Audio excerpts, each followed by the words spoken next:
memang ini adalah pedang bermata dua gitu ya, yang perlu kita sama-sama nih waspadai. Tapi menurut aku yang namanya negative campaign itu juga nggak necessarily hal yang a bad thing, karena kan selama negative campaign itu benar memang dilakukan oleh para calon, menurut aku itu nggak masalah.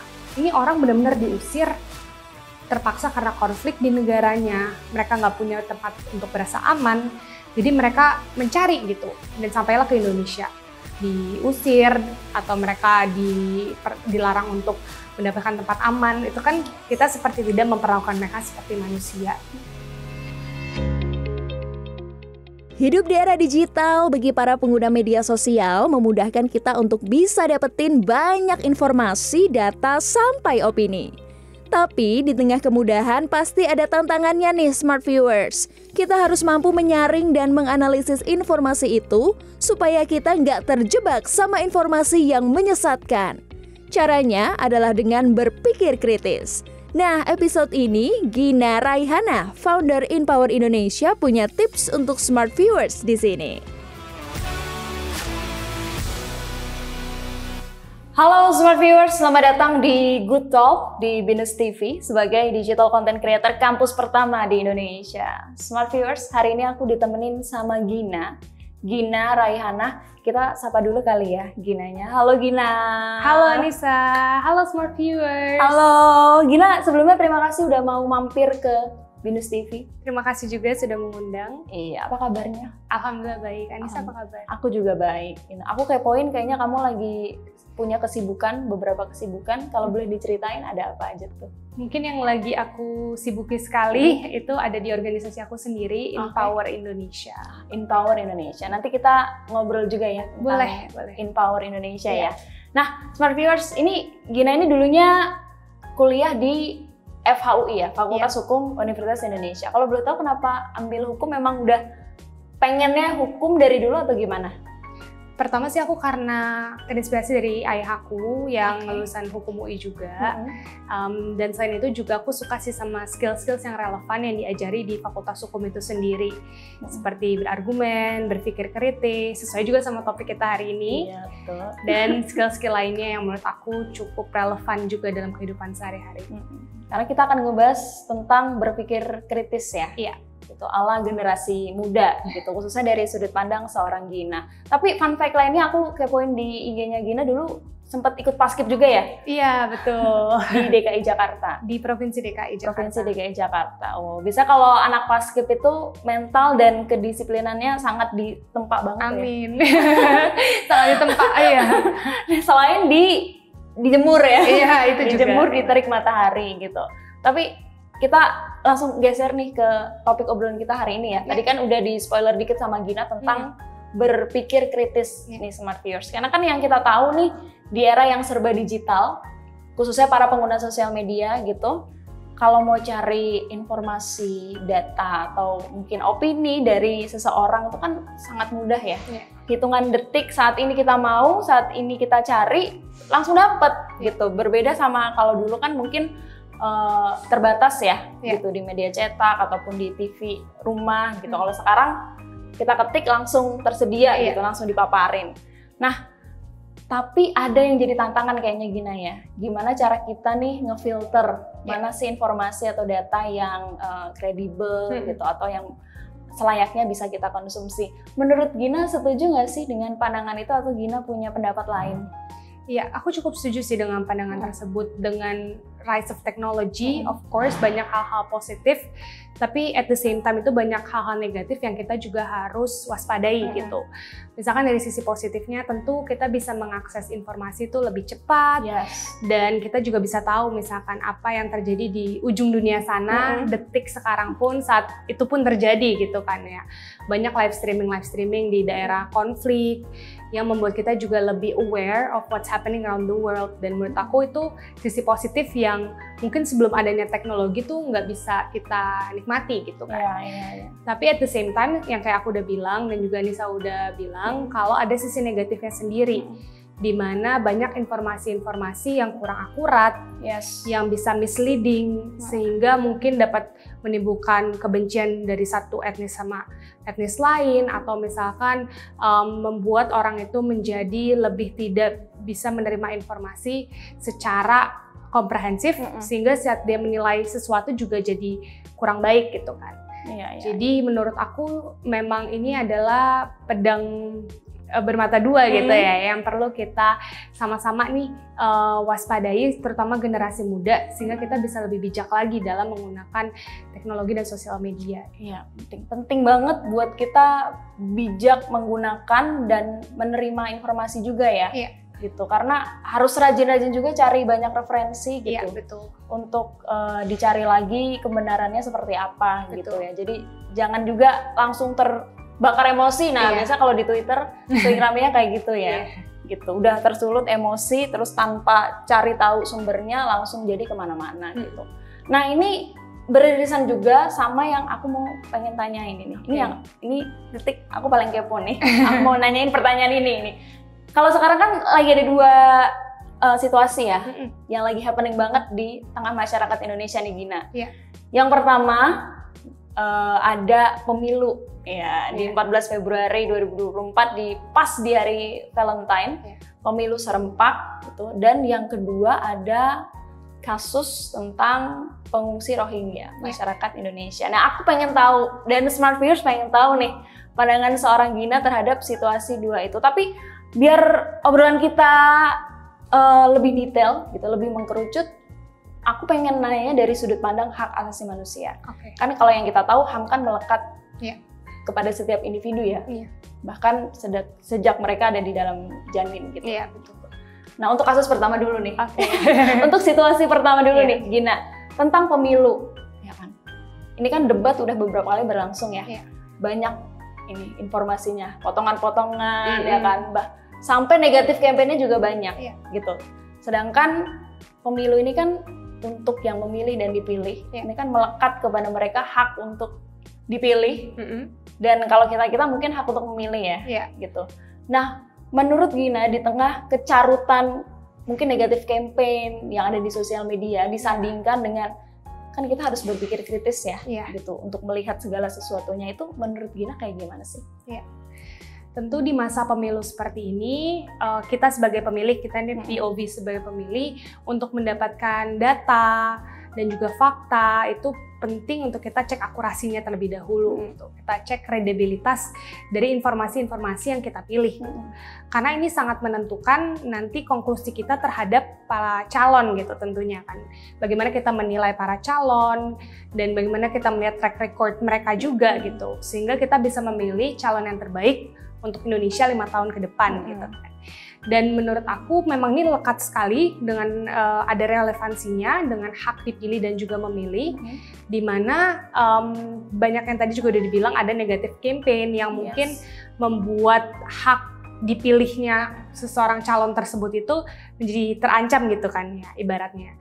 Tapi menurut aku yang namanya negatif campaign itu juga nggak necessarily hal yang a bad thing, karena kan selama negatif campaign itu benar memang dilakukan oleh para calon, menurut aku itu nggak masalah, karena ini bukan black campaign kan. Betul. Ada bedanya. Kalau black campaign kita membuat suatu hal yang baru yang faktanya itu tidak dapat dipertanggungjawabkan. Kalau negatif campaign kita tuh sebenarnya yang menilai, menjabarkan lah ya track record dari para calon itu sendiri gitu. Dan menurut aku ini balik lagi ke kita sebagai pemilih sih, mungkin bebannya lebih di ke pemilih untuk kita bisa benar-benar menelaah lagi informasi-informasi yang kita dapati, sehingga secara data, secara fakta pun akurasinya dapat ditanggungjawabkan gitu kan. Dan untuk para calonnya juga memiliki tanggung jawab untuk membuktikan kalau dia sebenarnya memang pantas untuk dipilih gitu oleh masyarakat Indonesia. Ya, oke.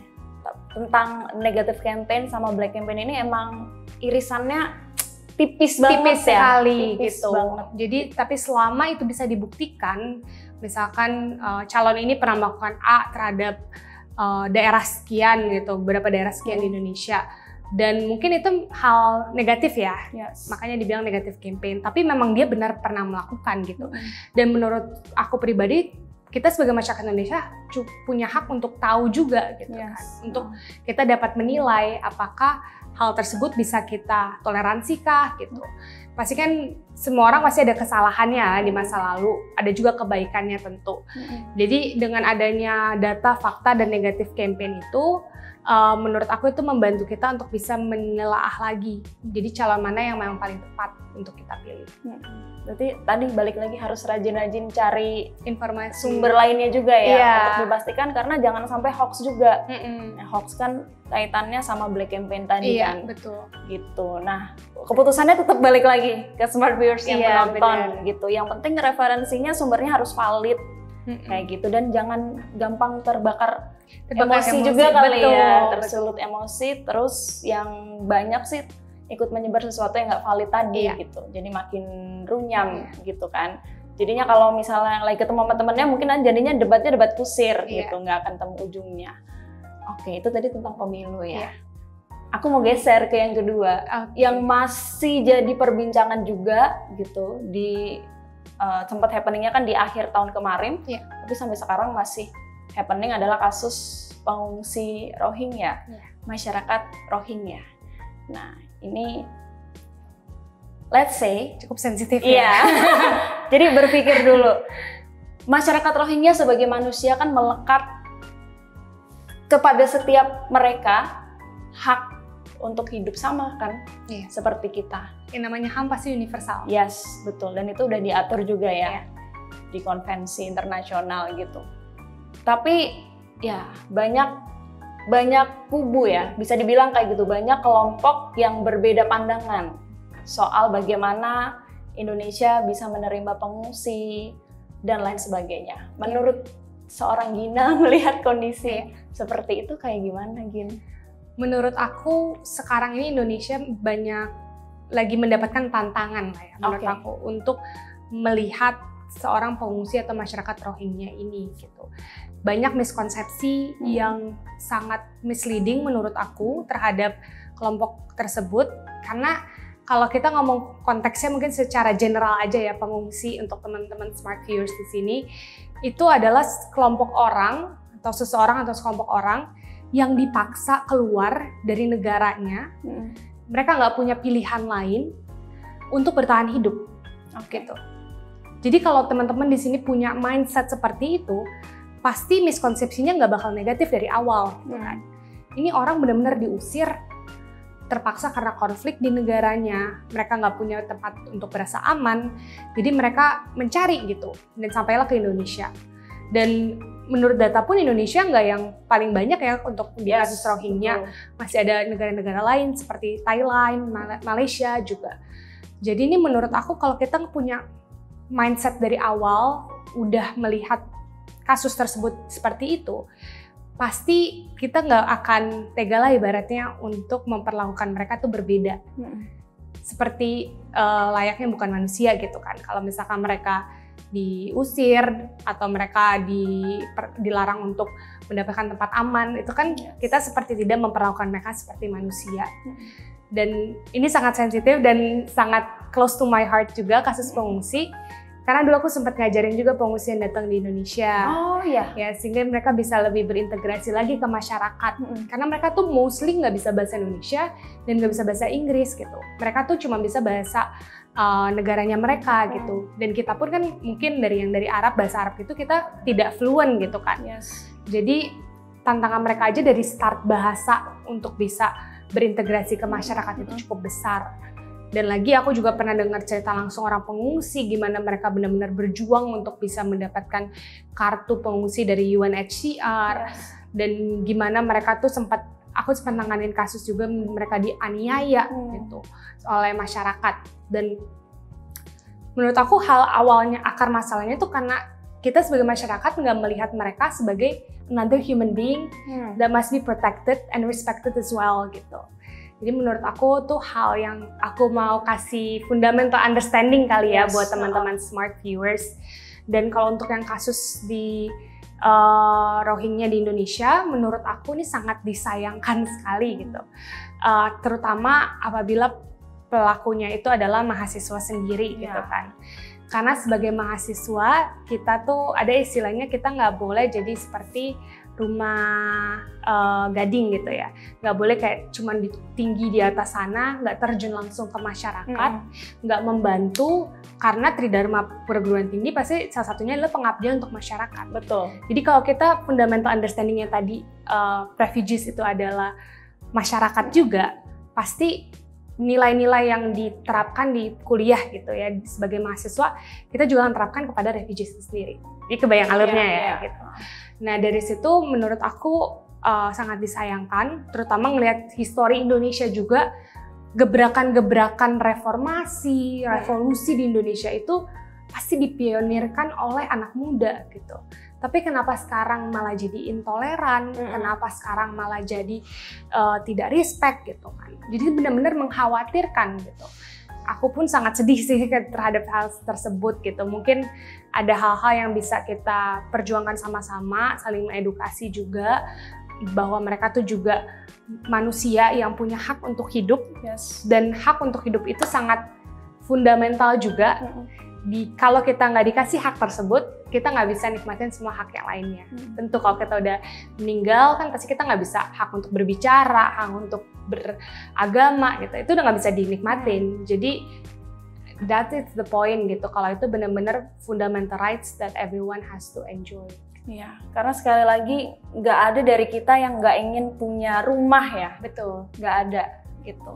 Kalaupun coba dibayangkan mungkin untuk smart viewers, kalau kita ada di posisi mereka kan kita juga nggak akan nyaman gitu. Iya. Karena mungkin kejadian-kejadian yang tidak mengenakan itu kan timbul dari sesuatu yang udah sejak lama. Maksudnya kalau kita ngomongin soal mungkin perilaku masyarakat Rohingya yang kabur-kaburan atau lari-larian, itu kan mungkin harus ditarik lebih jauh lagi ya. Benar. Kenapa mereka melakukan itu? Iya. Kalau let's say mereka tinggal di sebuah camp pengungsian gitu, yang nggak boleh kemana-mana. Betah nggak sih kita aja gitu dikurung dalam tanda kutip ya, terus-terusan gitu, dibatasin haknya, kan nggak ada juga yang mau seperti itu gitu. Ya mereka masyarakat Rohingya berharap dan mau untuk mencari hidup yang lebih baik lagi dari yang sebelumnya. Smart viewers, mungkin yang harus dipahami betul kata Gina adalah pemikiran dasar tadi, ya kan? Soal bagaimana cara kita melihat kasus Rohingya ini ya. Jadi jangan dilihat hanya dari kulit luarnya aja. Betul. Tapi harus dicari akar permasalahannya apa sih. Dan itu sebenarnya juga udah tersedia banyak ya Gin ya, di platform-platform sosial media gitu. Betul. Tinggal kita mau cari atau enggaknya aja sih. Gitu. Saya selalu sedih, aku selalu sedih kalau emosional. Kalau ngomongin soal pengungsi ya. Gitu. Nah, kita geser lah ini. Kita move on sejenak ya. Kalau berangkat dari dua situasi tadi, pemilu dan Rohingya ya, aku rasa kita yang ada di sini dan smart viewers yang nonton mungkin punya privilege lebih untuk ya punya smartphone, gitu, mengakses internet gitu dan cari informasi sebebas-bebasnya kita, gitu. Tapi tantangannya tadi adalah gimana cara kita berpikir kritis. Cuman yang mau aku tanya nih, sekalian tips dari Gina gitu. Nggak semua orang mempunyai kesempatan yang sama seperti kita, ya kan? Tips dari Gina untuk supaya kita bisa bersaing bersama ya, terkait situasi yang tersebut, gimana gitu? Ya, aku setuju sih. Nggak semua orang mungkin mempunyai tingkat edukasi yang sama, level critical thinking yang sama gitu. Tapi menurut aku kunci dari critical thinking itu sendiri adalah curiosity, rasa ingin tahu. Ya. Jadi dengan adanya rasa ingin tahu itu, kita tuh akan lebih nge-push diri kita sendiri untuk nge-assess informasi yang kita terima. Contohnya yang paling dasar adalah gimana kita bisa ngecek siapa yang ngepublikasi informasi tersebut. Ya, siapa penulisnya, dia tuh latar belakangnya apa sih? Oh, dia kuliah di Inggris misalkan. Oh, Inggris tuh ideologinya rentan seperti ini gitu. Pasti kan itu membentuk pola pikir para penulis tersebut gitu kan. Kalau kita punya rasa ingin tahu untuk terus mendalami apa yang kita terima, menurut aku tuh bisa membantu kita untuk bisa lebih kritikal lagi dalam mengakses information gitu. Selanjutnya juga penting untuk kita tahu konteks dan purpose dari tujuannya. Kayak melihat apakah ini tuh tujuannya untuk provokasi gitu. Apakah konteksnya ini memang dia ingin memberikan informasi dari segala sisi. Apakah semua sisinya itu tercover dengan baik gitu. Jadi dengan rasa ingin tahu kita untuk melihat tujuan dari penulisan ini tuh apa sih, menurut aku tuh bisa ngebantu cara kita bisa lebih kritis lagi dalam mengakses informasi. Dan menurut aku yang terakhir yang paling penting juga untuk nanya ke diri kalian. Oke. Saat kalian baca suatu informasi, tanya ke diri kalian, gimana informasi tersebut membuat teman-teman berpikir atau merasakan sesuatu. Apakah memang ada pesan-pesan yang mungkin yang tersembunyi gitu ya di dalam informasi tersebut, sehingga kita tuh jadi diarahkan untuk merasakan sesuatu atau melihat sesuatu seperti itu gitu. Framing media lah ya gitu kan. Dengan kita acknowledge our feelings dan juga our thoughts saat kita mendapatkan informasi tersebut, kita tuh jadi lebih bisa rasional dan objektif. Dia menurut aku sih paling penting itu. Yang pertama cek latar belakang dari semuanya tuh authornya, news outletnya, kedua cek konteks dan tujuannya, apakah dia juga cover semua perspektif atau cenderung mendukung perspektif sendiri, dan yang terakhir adalah tanya diri kita juga gitu. Mungkin yang terakhir tanya diri kita ini adalah yang membedakan kita manusia dengan perkembangan teknologi yang nggak akan pernah tergantikan, gitu kan. Perasaan kita sebagai manusia gitu, cara kita berpikir kritis melihat kondisi kan nggak bisa tergantikan ya. Dengan teknologi kan nggak punya perasaan kayak kita sebagai manusia, gitu. Nah, Gina, ini dari tadi udah ngomongin beberapa kasus ya. Selain banyaknya kasus, ya kan, ada tantangan lain nih, ya kan. Another tantangan yang sebenarnya nggak bisa lepas, betul, adalah keterlibatan sosok perempuan, ya. Karena di sini kebetulan dua-duanya perempuan. Nah, ini adalah masalah yang struktural ya, gitu, kompleks, udah lama banget udah kejadian, tapi sampai sekarang masih diperjuangkan dan masih menjadi tantangan, kayak gitu. Nah, kebetulan tadi kan udah sempat disinggung juga kalau Gina juga aktif di sebuah organisasi namanya Empower yang menyuarakan keterlibatan perempuan ya. Iya, betul. Gitu, di policy making ya, kalau nggak salah gitu. Nah, menurut Gina, akan sampai kapan sih kondisi ini itu terus-terusan kayak gini? Maksudnya kita sudah cukup lelah ya sebenarnya, gitu, dengan menyuarakan kondisi perempuan, hak perempuan ini gitu. Tapi menurut Gina tantangan yang sekarang dan kedepannya harus segera kita hadapi dan kita rubah bersama tuh apa sih? Kalau pertanyaannya akan sampai kapan, ini bukan omongan aku tapi omongan UN Women. Kalau bukan Indonesia, seluruh dunia itu kita bisa benar-benar perempuan menjajaki tingkat paling tinggi dalam high level positions, dalam policy making, dalam leadership itu 130 tahun dari sekarang. 130 tahun. Itu prediksi UN Women, bukan prediksi aku. Jadi kalau ditanya timeline ya, itu agak lama ya. Speechless ya. Ini berapa turunan ini ya? Bisa 130, let's say 2 Kak ya. Iya, cukup lama gitu. Itu prediksinya berdasarkan report-report dan juga progres yang selama ini kita sama-sama perjuangkan nih gitu kan. Dan tapi selain kita melihat, mungkin kalau melihat itu rasanya tuh udah capek duluan untuk kita berjuang gitu kan. Kita harus tetap optimis, harus tetap membara, karena ini kan kita ibaratnya nerima estafet dari yang 1000 tahun yang lalu juga gitu, dimana misalkan awal 1918 setelah Perang Dunia Pertama lah, akhirnya kita bisa memilih, ngomongin pemilu, perempuan bisa memilih dan dipilih gitu, bisa mencalonkan diri. Sekarang kita juga udah mulai bebas untuk melakukan tersebut, udah banyak juga perempuan di parlemen, perempuan di kedudukan menteri misalkan gitu, yang sangat inspirasional. Menurut aku we are going there, but of course we're not there yet gitu. Dan it takes a lot of efforts dan collective actions for us to actually achieve that highest position itu bisa di-achieve sama perempuan gitu. Dan menurut aku situasi sekarang Indonesia kan kita di 21%-an ya untuk parlemen ada representasi perempuan. Sedangkan kalau secara internasional yang Indonesia juga sudah agreed itu tuh minimal 30% keterwakilan perempuan. Oke. Ya.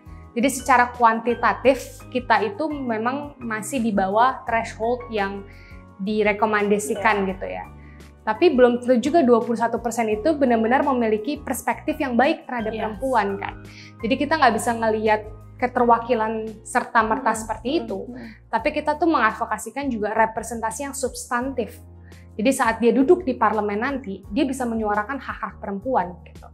Itu yang menurut aku hal yang selalu Empower juga dan teman-teman Empower dan aku perjuangkan gitu. Dan mungkin ditanya kenapa itu penting, karena banyak isu-isu yang tentang hak perempuan itu nggak diadvokasikan kalau misalkan nggak ada perempuan yang benar-benar menyuarakan gitu kan.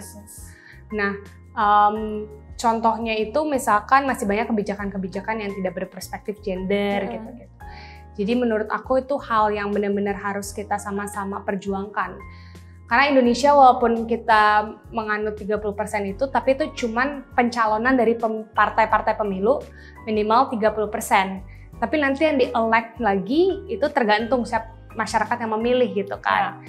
Jadi mungkin ada perubahan sistem yang mungkin harus kita sama-sama nilai bersama.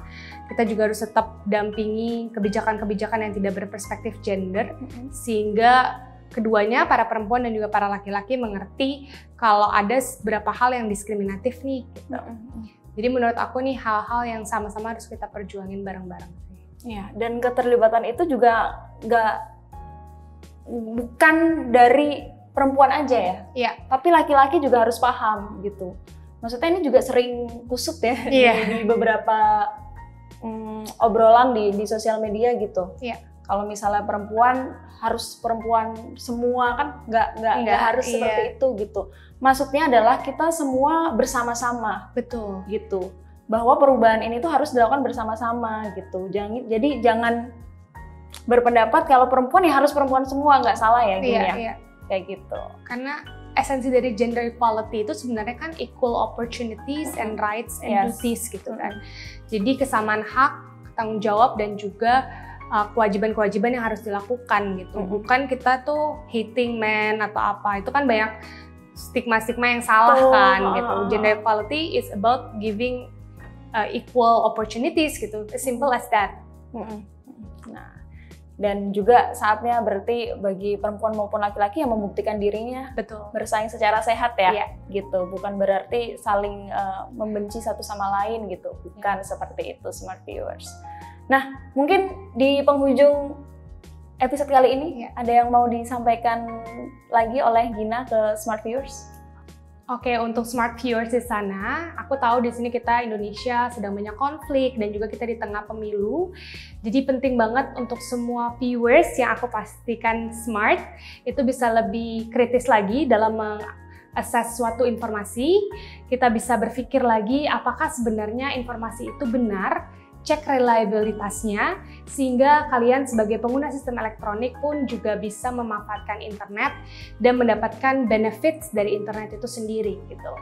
Dan untuk teman-teman perempuan di sana, jangan lupa juga untuk terus berjuang, untuk terus semangat mendapatkan hak-hak yang benar-benar kalian miliki. So just go grab that every opportunities that comes to your way. Don't let anyone say that you're not incapable, because I believe that all women are capable of doing anything.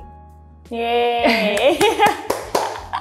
Aku yang amazed ngelihat Gina gitu. Gina, terima kasih. Terima kasih banyak Anissa sudah mau sharing ke Smart Viewers. Iya. Semoga Smart Viewers juga punya insight baru ya. Amin. Terkait obrolan kita. Semoga berguna. Amin, pasti berguna gitu. Terima kasih Gina sekali lagi, sampai jumpa bertemu mungkin di kesempatan lain dan sukses terus untuk apapun itu rencana kedepannya ya. Thank you. Thank you juga, dan untuk Smart Viewers jangan lupa like juga video ini, komen juga boleh kalau ada usul mau ngebahas topik apa lagi, dan see you Smart Viewers di episode berikutnya. Bye bye.